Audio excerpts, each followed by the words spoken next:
gladness. Come into his presence with singing. Know that it is the Lord that has made us. He is our God. We are his people and the sheep of his pastures. So we enter his gates with thanksgiving and his courts with praise. We give thanks to the Lord. And his steadfast love endures forever. When we hear this scripture, of course we move into thanksgiving. And it's from Psalms 100, and the entire book of Psalms written by David is a praise. It's an exclamation of love and gratitude for the presence of God in David's life. So no matter what was happening for David, he was able to see and know and understand that whatever it was, no matter how it felt, uncomfortable or glorious, it was carrying him to his highest good. You see, David represents love. David moved with love. And love always carries us to good because love is good, can only be good. So even on times when it was difficult for David to really experience physically the pleasure of love, that power of love, he knew by his faith. And so he celebrated that goodness that God is. He celebrated that love. So we find it easy to express love and to be grateful when things are going our way. Right? It's pretty easy when we wake up and the sun is shining, the birds are singing, and the car starts exactly, when you turn the key like you expect it to, and the roads are clear and you make your way through your day. It's easy to be in gratitude for that. But what about the times when life shows up and it doesn't quite look that way? You fall out of bed. The car doesn't start. Traffic is piled up and you can't get anywhere. What about those times? So when we look at this scripture, we know that the Lord is our highest consciousness. It's our creative self. It's our divinity working and expressing in the world. So when we are connected to that Lord of our being, our I am nature that we heard about, then we can look at life like David did, with gratitude, knowing and trusting that this moment might feel horrendous, but it's carrying us to our good. And then we can be grateful, even in the ickiness of life, even in the uncomfortable moments or painful moments. We can express gratitude for the wisdom and knowledge and understanding that the experience is bringing us. We can rest and find even a morsel of something to be grateful for. I know when I look around this room that everyone here has many, many, many things to be grateful for. We are upright today. We are here gathered in this sanctuary and from home joining us. Wow, isn't that something to be grateful for? That we mastered that. Only took a year, but we did it. And we can see that. And if it's difficult to find something to be grateful for, just take a breath. Just take a breath, even if it's a labored breath. We can say, I'm grateful for the breath in me. You can make that a very sweet mantra. So, next slide, please. Last year, at the beginning of lockdown, it was feeling uncomfortable for a lot of people.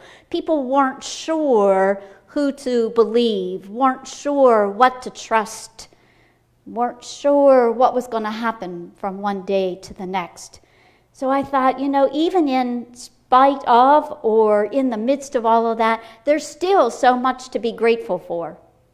We have technology that can connect us in many, many ways. And yes, it may have felt scary to a lot of people, not knowing what the lockdown would bring. People were out of work, and there were many reasons to fall into fear. And I know that when we can find gratitude in something, anything, that helps lift us up. It opens us to something good. So I made a gratitude tree at my house. And this is last year's gratitude tree, and it was so much fun. Children came by because they were home from school, and parents and kids walked through the neighborhood, and these are the gratitudes of children. And people walked their dogs. And these two guys, it was so fun. I was sitting on my sofa facing the window outside, and I saw a van drive by. Then I saw the van back up. And they got out of their van, and wrote their gratitudes for the tree.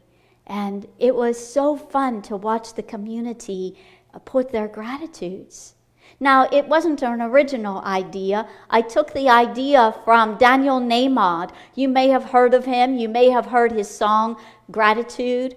But it moves me greatly. And the video that goes with that song is a beautiful elderly woman hanging hearts of gratitude onto a tree. And I thought I would love to do that too. So that Daniel Nahmod song inspired me. And the words to that song, oh boy.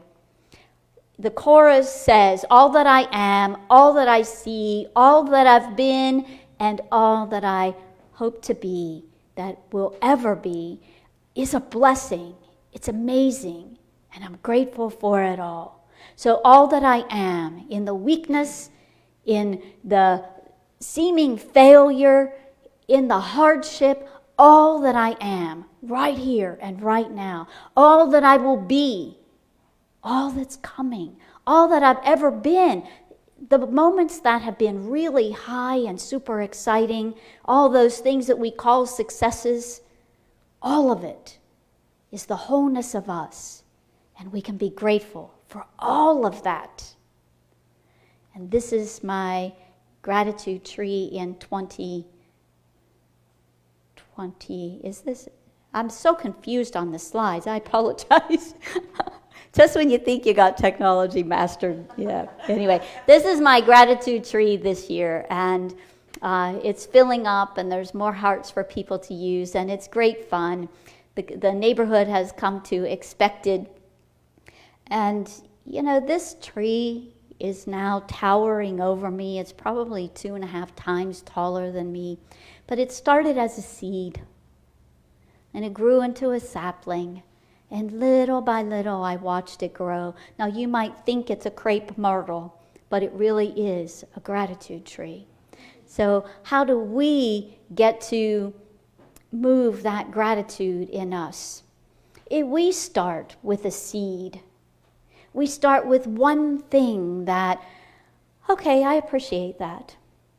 We might not be bubbling over with joy and gratitude, but we can start with one thing and use that as a mantra. I'm grateful for my breath, whatever it is you are, and allow that appreciation and gratitude to expand. It can't help but expand, because as you see one person, one experience, one thing in life that you're grateful for, your view, your vision begins to change. And you can begin to see more and more and more that you can be grateful for. So the gratitude starts as a seed and grows. So as we begin these final weeks of our time together, and we make our journeys separate, as I go to South Carolina with my beloved grandchildren, and as all of you are here as individuals and as unity on Greenville, I want you to know the gratitude that you have instilled in me, because it started as a seed. It started on the very first day that I walked into this church. I walked down the sidewalk just as you all have done, and at the door I was greeted in a way that I knew that I was home. There wasn't another church I had to look at, another church I had to visit. I was home. And the person that greeted me was Joanne Murray. Yes, and Joanne and I became fast friends. We attended the bluegrass festivals and the Irish festivals and the museums and the chamber music and the concerts in the park and walked the trails at the Heard Museum. And little by little, that friendship grew into a tremendous treasure in my life. Just as this church has grown to be a tremendous treasure in my life. It's a unique experience to be at Unity on Greenville. It's one of a kind. It's a jewel among jewels. It's a place that I turn to for sustenance. Just sitting in this sanctuary yesterday reminded me of how sacred this space is. How the prayers of all the people who have come before us, the church that was here before it was Unity, the Presbyterian church. And I venture to say, though I don't know that it's fact, I believe that a church has been the only structure on this space. So it is indeed sacred ground that sustains me. Soon after I arrived here, I became a chaplain, and what an experience that was. I experienced chaplaincy by the way of Catherine Goodbar, who was my very first prayer chaplain. Catherine taught me what it was to be a prayer chaplain by modeling that for me. And as the chaplain, I had the privilege and the honor of being in Holy Communion with the congregants that were assigned to me each month. And we prayed. Then when I was no longer a chaplain, I missed the prayer, so I have this. Now, most of you know the different ways that I pray for you. I've written about it in my e-news, but this I haven't shared. This is my prayer jar. This sits on a shelf in my office.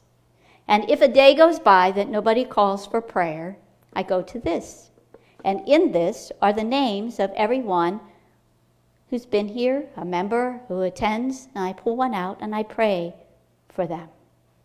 So this has been my prayer jar. Prayer has been a staple in my life here at Unity. It's shifted and changed my consciousness and my way of being. Along with being a prayer chaplain, right across our courtyard is a space where our children gather. The years that I was with our children were some of the most profound years of learning and growing and being. The experiences that the adults had in the sanctuary, the burning bowl, washing feet for Maundy Thursday, were experiences that I carried to the children. And as long as I live, I will never forget the young boy who schooled me on the burning bowl. You know, the burning bowl is about releasing what doesn't serve us, releasing what gets in our way of reaching our good. So as the children were writing what they wanted to release and let go of in the new coming year, he sat quietly at the table by himself, and he wrote nothing. So I very gently made my way, and I asked him, was there not anything that he wanted to let go of? And he said, no, Miss Karen. If I give up anything about me, I won't be me anymore.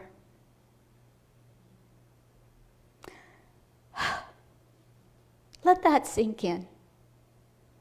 He was 7 or 8 years old. He was a little boy who had illnesses and disorders that kind of set him aside from other kids. He had a very special diet that was strict and rigid, so he couldn't indulge in the way other children did. And yet he wasn't willing to give that up because he wouldn't be him anymore. I'll remember that always. I'll remember the process of this spiritual community supporting me as I made the journey to become a licensed Unity teacher. I remember this space right here, these pews. Many of you gathered to be my practice class so that I could perfect the way I taught the class so that I would become licensed. And the day came for me to go to Unity Village to sit for my test and my demonstration, and I went with all your prayers. And I became a licensed teacher. And I was grateful for that experience, and I was grateful to receive the support and prayers. But it didn't stop there. You, the spiritual community, made the conscious decision to support me through ministerial school. It was a journey indeed, with its ups and downs, its ins and outs, and they call that the inner curriculum, that which isn't in textbooks or lectures, and the gyration of all that we say we believe and what it looks like living it. And in June 2018, as I became ordained, it was as though the entire church became ordained with me. It was not a singular journey. It was a journey of this entire spiritual community. Thank you for that. So I am enormously grateful for each person that comes into this space.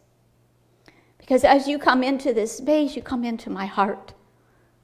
You come into my life. You come into my circle. You have been my greatest teachers, my critics, and my cheerleaders. It's because of you I am me. It's because all that you placed before me that allowed me to decide where I stand and how I stand and how I move from left to right, the in and out. And these are the lessons of life that I treasure. These are the lessons of living these spiritual principles, the spiritual laws in real time, in everyday life. Some of the lessons were so graceful and easy and beautiful, sitting one-on-one with people. And some of the lessons were rather challenging, painful, and quite public. And yet together we navigated all of that. My gratitude overflows for this spiritual community. This journey together has been nothing short of amazing. I would not be here today if it weren't for you there today and for all the years together.